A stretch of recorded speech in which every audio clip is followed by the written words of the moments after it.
राम जय राम, जय जय राम।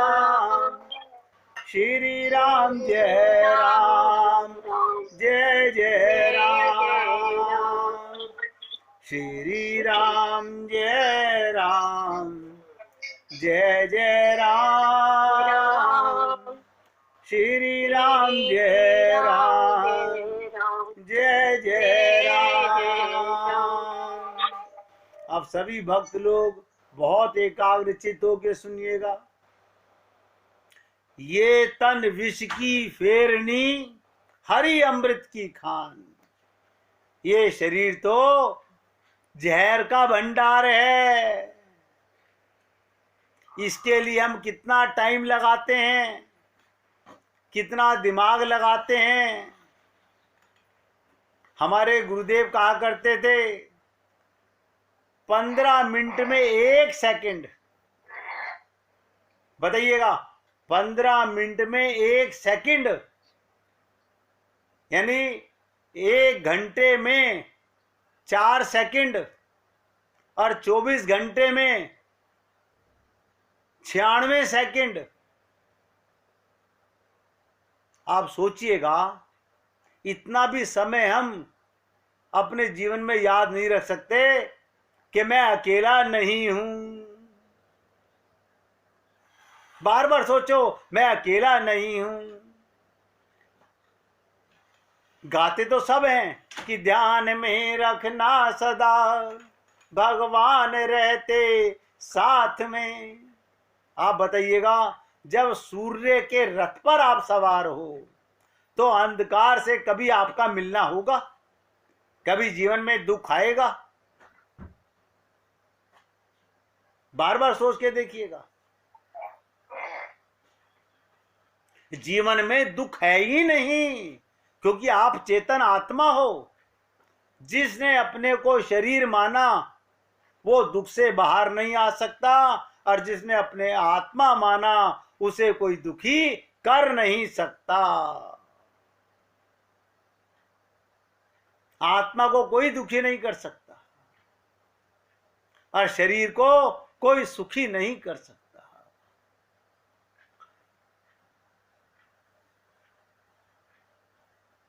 कहते ना, जिसका राम जी के साथ संबंध हो गया, उसके मन में आनंद ही आनंद हो गया।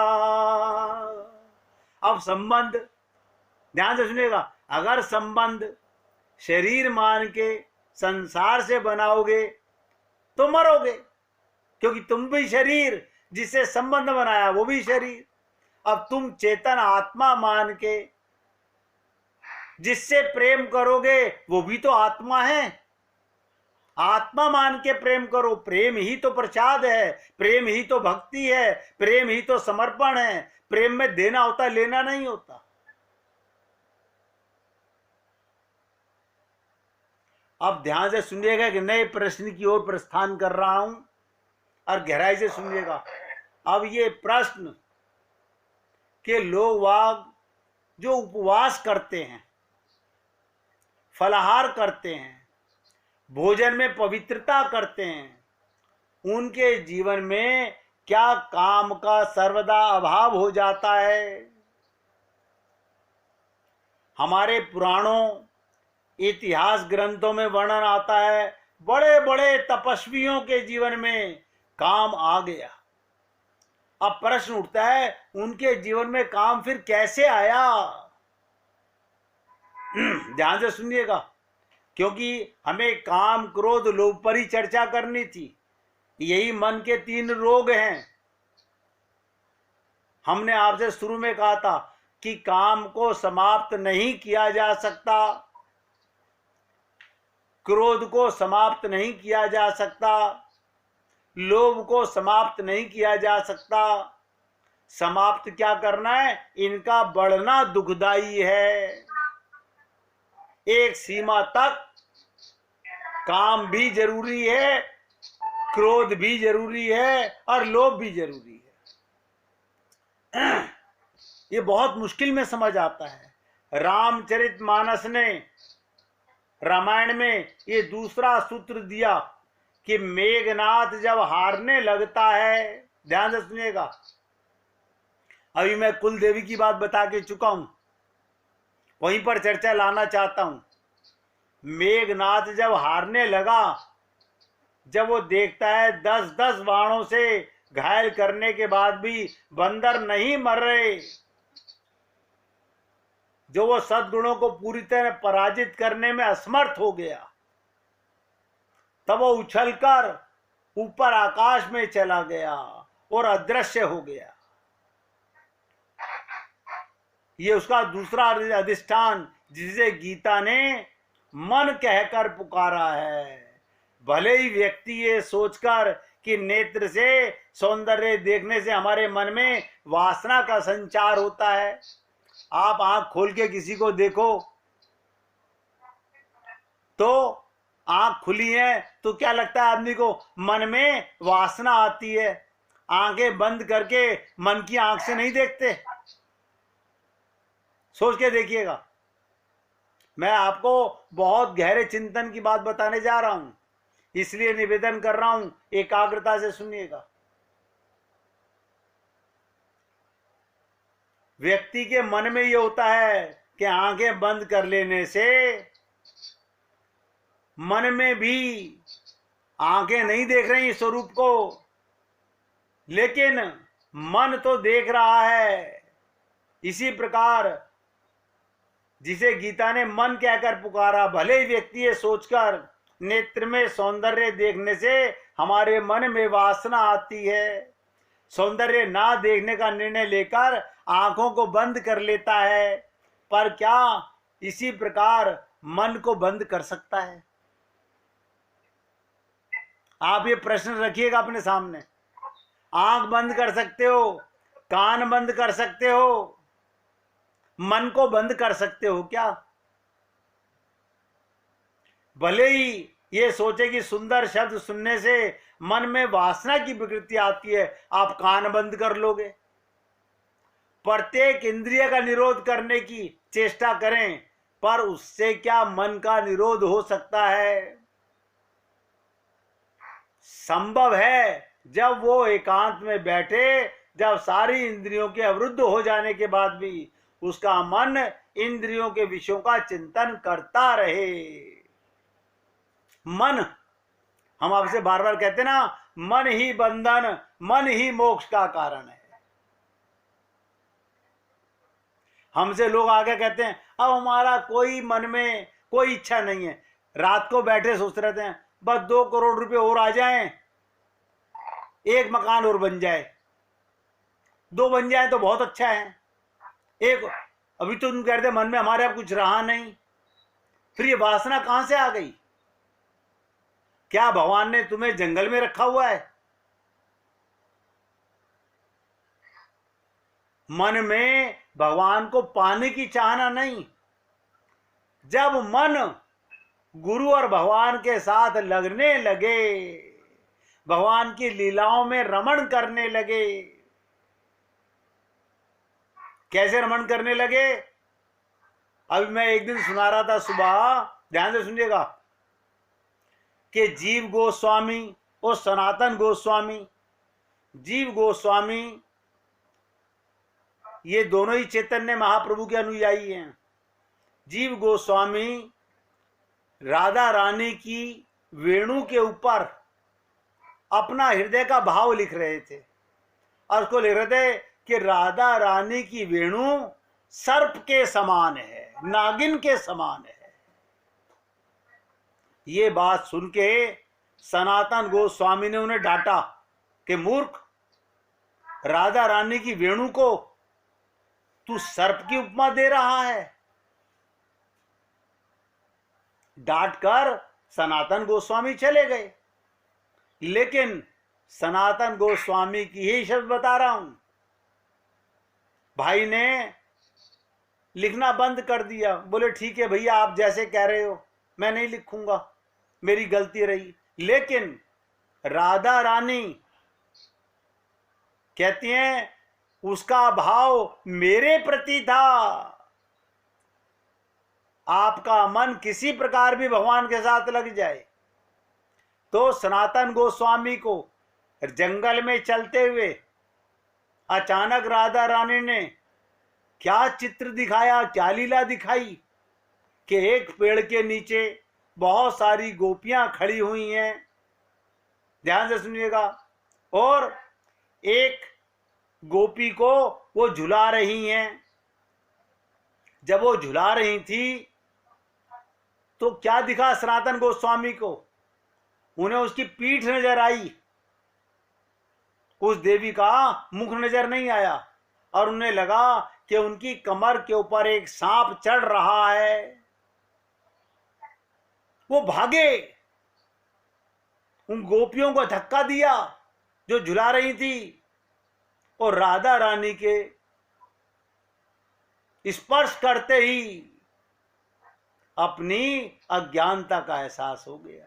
अरे ये तो साक्षात पराशक्ति राधा रानी है, और मैंने अपने भाई को ऐसे बोल दिया कि तूने राधा रानी की वेणु को सर्पनी क्यों लिखा, सांप के समान। और जैसे ही आंख खुली सारी लीला समाप्त हो गई, वापस अपने भाई के पास गए। अब बोले भैया मुझसे त्रुटि हो गई, आपका जो भाव था बहुत सुंदर था, किसी भाव से भी भगवान से प्रेम कीजिए। जाकी रही भावना जैसी, प्रभु मूरत देखी तिन जैसी। अब हमारा मन तो 24 घंटे ये गोवर गणेश संसार में लगा रहता है। उसका फोन नहीं आया, उसने जवाब नहीं दिया। बताओ इतनी तड़प, इतनी बेचैनी इस मरगट रूपी संसार में लगी हुई है हमारी। मन यही है, शरीर यही है, मौका यही है, जीवन यही है, इसे गंवा लो या कमा लो।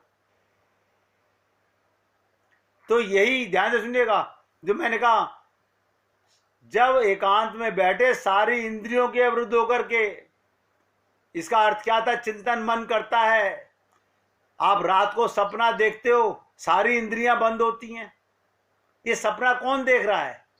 उसमें आप आवाज भी सुन रहे हो, सुंदरता को भी देख रहे हो। मन सारे पाप करता है, यही कि नेत्र नहीं देख रहे।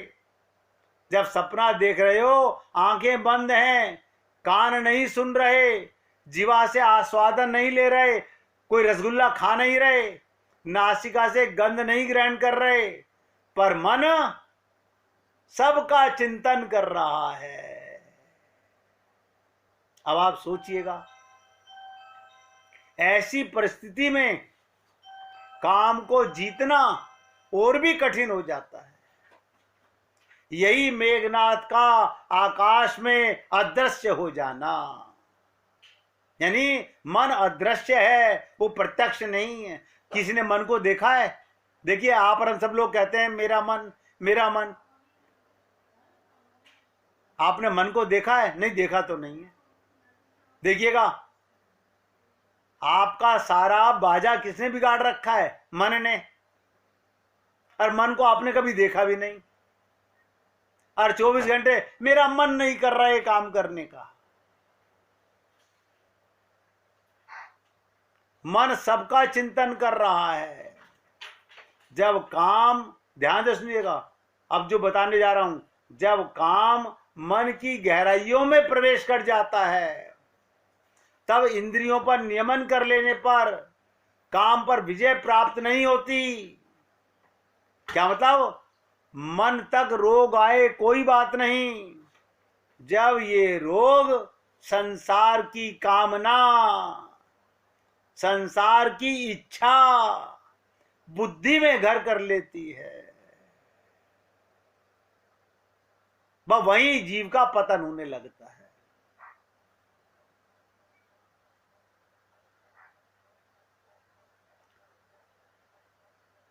जब मेघनाथ को अपनी देवी का यज्ञ करते हुए देखा, सारे बंदर स्तब्ध हो गए।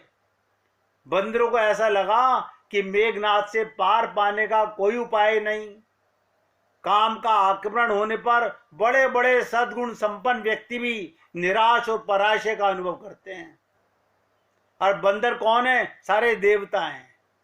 बंदरों की भी मन की स्थिति ऐसी है, क्योंकि मेघनाथ आकाश से विचित्र बाण चलाता है। बंदरों ने ऐसे बाण तो देखे थे, ध्यान से सुनिएगा, बंदरों ने ऐसे बाण तो देखे थे जिनका प्रतिकार होता है। प्राचीन काल में लड़ने की एक कला होती थी। जैसे एक ओर से योद्धा ने बादल से वर्षा करा दी, बाण मार के बाण चलाया, आकाश से वर्षा होने लगी, तो सारी सेना वर्षा में डरने लगी। उसका निराकरण करने के लिए सामने वाला योद्धा तुरंत उसका काट करता था, बादलों को छिन भिन करके सेना को वर्षा से बचाता था। इसी प्रकार यदि किसी ने पर्वतासार का प्रयोग किया हो तो सामने वाला योद्धा ब्रजास्त्र का प्रयोग करता है, तब लड़ाई इस तरह लड़ी जाती है। मेघनाथ से लड़ना बंदरों को बहुत भारी लग रहा था। क्यों? ध्यान सुनिएगा, मेघनाथ के बाण आकाश से आग बरसा रहे हैं। अब पृथ्वी में जल, एक आकाश में बाण मारा मेघनाथ ने, ऊपर से आग की लपटें आने लगी। एक पृथ्वी में बाण मारा, उसमें से पानी निकलने लगा। अब बंदर कहां जाएं? आकाश में जाएं तो आग से जल जाएंगे। ये पहला युद्ध ऐसा हुआ था कि जिसमें मेघनाथ की रण क्षेत्र के अंदर अलग दृष्टि थी। इसे रामचरितमानस में कहा गया, नव चढ़ी बरस विपुल अंगारा। आकाश से अंगारे बरसने लगे और मही ते प्रकट हुई जलधारा। अब पृथ्वी से पानी की धारें निकलने लगी। अब ऐसा योद्धा से कैसे लड़ा जाए? तो एक साथ आग और जल दोनों की सृष्टि कर दे। मैं यहां पर सबसे बड़ी बात कर रहा हूं, ये जो काम है मन में रहे तो कोई बात नहीं, जब व्यक्ति बुद्धि में इसे घुसा लेता है तो इसे जीतना, इस पे विजय प्राप्त करना बड़ा भारी होता है। मनुष्य आग और जल से अलग अलग तो बच सकता है। आग से बचेगा तो जल में जाएगा, जल से बचना चाहेगा तो अग्नि बचाना चाहेगी, लेकिन ऊपर नीचे दोनों तरफ से, एक तरफ से आग और एक तरफ से जल। आप सोचिए, तो मनुष्य अगर जूता पहनकर उससे बचना चाहे तो कैसे बचेगा? छाता ले या छतरी ले या नीचे जूता पहने, क्या करे? ऊपर से भी आग और नीचे से पानी।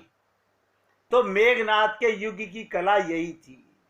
अर्थ मतलब, अब ध्यान सुनिएगा, ये जो काम होता है व्यक्ति के अंदर, काम रूपी मेघनाथ, मैंने आपसे कहा था ये तीनों देवता, रावण जो है वो लोभी है, मेघनाथ जो है वो कामी है, कुंभकर्ण जो है वो क्रोधी है। तो काम रूपी मेघनाथ जल रूपी आग और अग्नि रूपी द्वेष की दृष्टि करता है। ये तो व्यक्ति द्वेष से जलकर मरे या राग में डूबकर मरे। एक एक शब्द ध्यान सुनिएगा, व्यक्ति दो प्रकार से मरता है, या तो ममता मोह आसक्ति में डूब के मरता है, या जल करके दुश्मनी में। दो ही प्रकार की अग्नियां हैं, मरता तो दोनों तरह से है। इसमें व्यंग साधारण, ध्यान से सुनिएगा। अब मैं आपको जो बात बताने जा रहा हूं उसे बहुत ध्यान से सुनिएगा। द्वेष की ज्वाला का अनुभव तो हम सबको होता है, सबको राग भी है, द्वेष भी है, क्योंकि आत्मज्ञान नहीं है, इसीलिए राग और द्वेष है। ये कसौटी लिख लो, आत्मज्ञान होने के बाद में कबीरा खड़ा बाजार में, मांगे सबकी खैर, ना काहू सो दोस्ती, ना काहू सो बैर।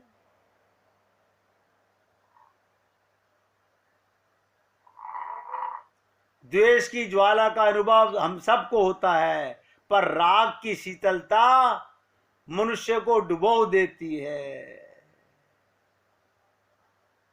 ये जो हमारा ममता मोह आसक्ति है ना, आपको भी समझ नहीं आ रहा। बहुत से लोग कहते हैं आप इतना जोर देते हो, क्या हमें वैरागी बनाना चाहते हो?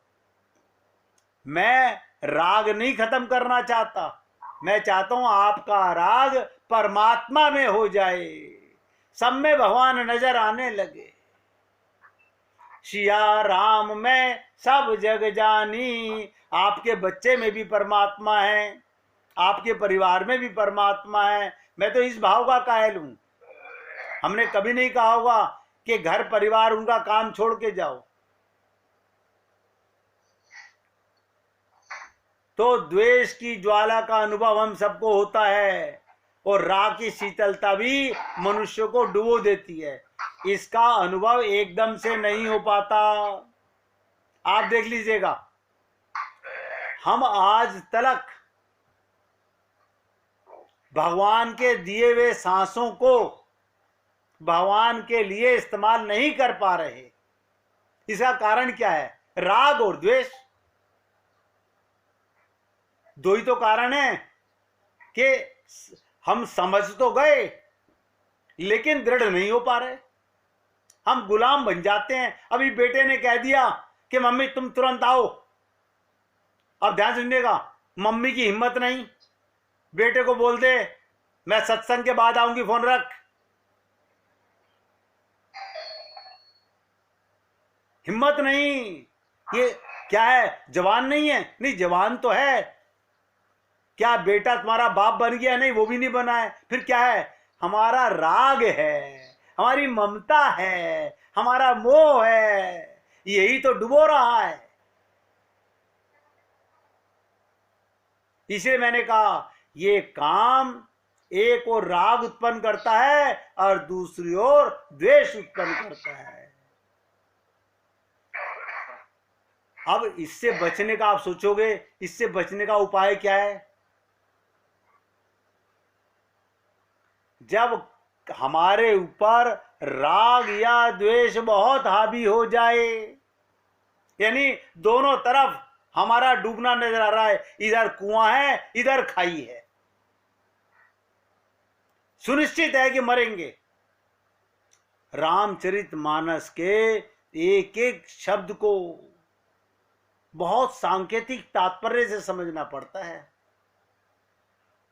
जिस व्यक्ति के या वस्तु के प्रति राग है, उसमें बाधक होने वाले प्रत्येक व्यक्ति या वस्तु के प्रति द्वेष उत्पन्न हो जाता है।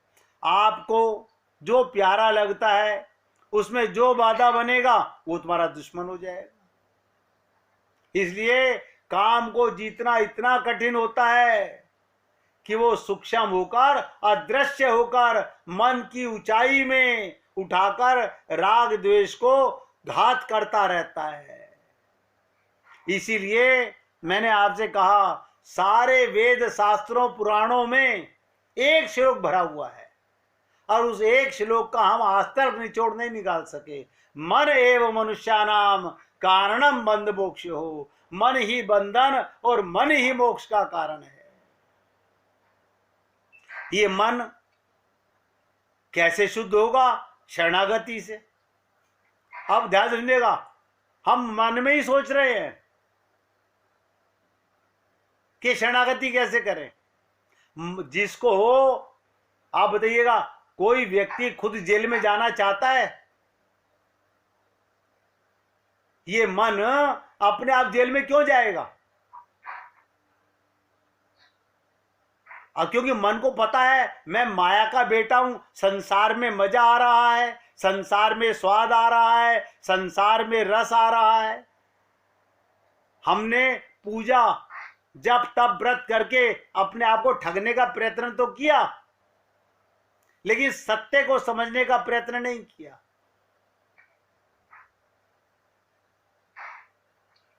अब ध्यान से सुनिएगा, मन की ऊंचाई पर रखकर राग द्वेष के लिए ये मन बार बार घात करता है। हनुमान जी अंतरिक्ष में भी मेघनाथ का पीछा करते हैं, और हनुमान जी हैं महायोगी। इसका मतलब महायोगी मन पर नियमन कर लेता है। योग की पद्धति के द्वारा मेघनाथ की इस युद्ध कला से जूझा जा सकता है।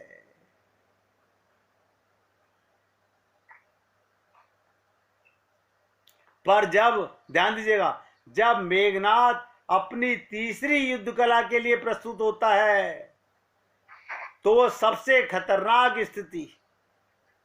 मेघनाथ की पहली युद्ध कला का तात्पर्य है इंद्रियों में काम का आना। नोट करो एक एक शब्द को, बहुत ध्यान से सुनिएगा। मेघनाथ की पहली युद्ध कला क्या है? इंद्रियों में काम का आना। और दूसरी युद्ध कला क्या है? इंद्रियों के साथ साथ मन में काम का घुस जाना। अभी तक तो इंद्रियों में काम था, अब मन में भी काम घुस गया। काम के साथ राग और द्वेष का युक्त हो जाना, इसे कहते हैं मन में राग आ जाना। ये पहले की अपेक्षा और ज्यादा कठिन होता है। अरे मैं आपको एक बात और बताऊं, मैं आपके आगे एक्सप्लेन तो कर रहा हूं, लेकिन इतनी जल्दी समझ में आएगा नहीं।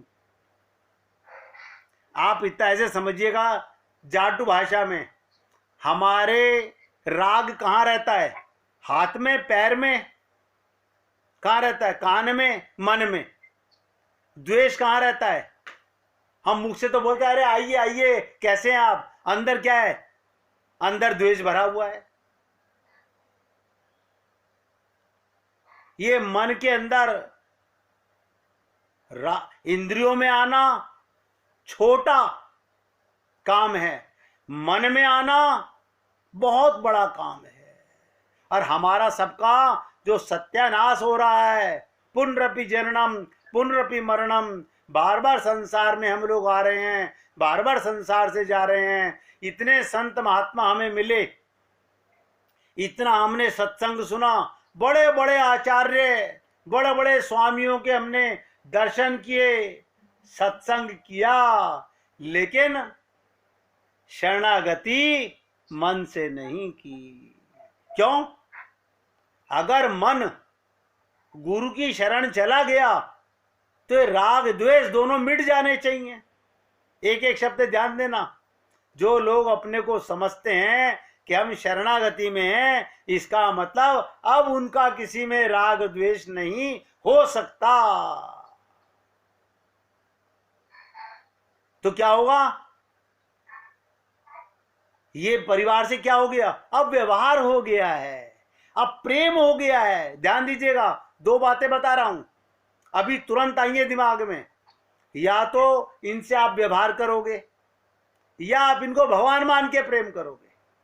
आप जिस रिश्ते के अंदर प्रेम कर रहे थे, अब वो रिश्ते का प्रेम नहीं, या तो ईश्वरीय दिव्य प्रेम हो गया कि इसमें आत्मा है, और या आपका केवल व्यवहार हो गया, और दोनों में आपका कल्याण है।